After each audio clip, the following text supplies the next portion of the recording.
growing up, the model that I saw was this model that we would have a shoe drive at church, and we'd all give our excess shoes and then our shoes. We never knew what happened, but we knew that we were responding to this desire that we had to help the poor, the vulnerable.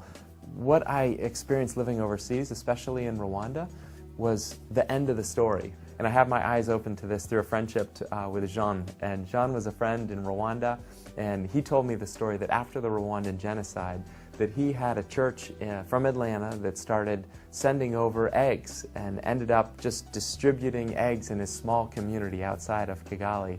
And this seems like a great thing to do, right? The church wanted to help after the genocide. But Jono, a few years before, had started a small egg business himself. And so he's in this small community.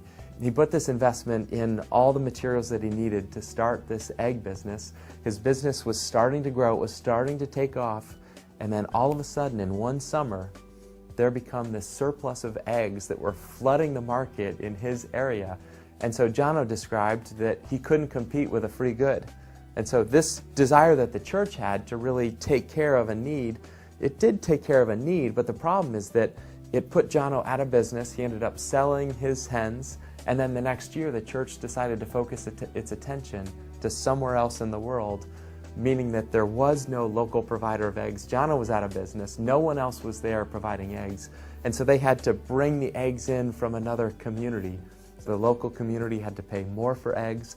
They didn't have the same availability. So this desire to help in that community actually had a long-term negative impact on that community. The easiest thing to do is to have an abundance of things and to give it away, and that's going to make a difference for today.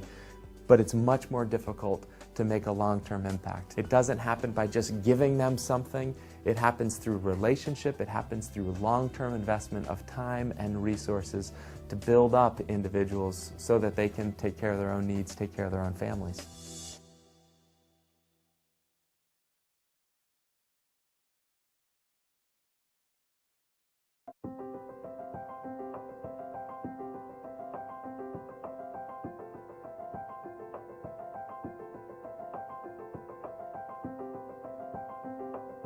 There is no way that 50 years on, aid can be the solution for our continent. What we need is to create capability in the citizens of this continent to become creators of wealth, creators of enterprise. We should encourage them, we should accelerate the thing that they are doing, we should create partnerships so that they can access markets, they can access networks, they can practice entrepreneurship as successfully as it has happened in other markets. So I do not, in today's day and age, believe that our solutions are embedded in aid. I think that we need to create markets for what entrepreneurs are producing on this continent, that we need to address issues of quality, we need to address issues of packaging, we need to address issues of distribution, we need to address issues of brand building, and therein lies the solution that has often been tagged to be aid.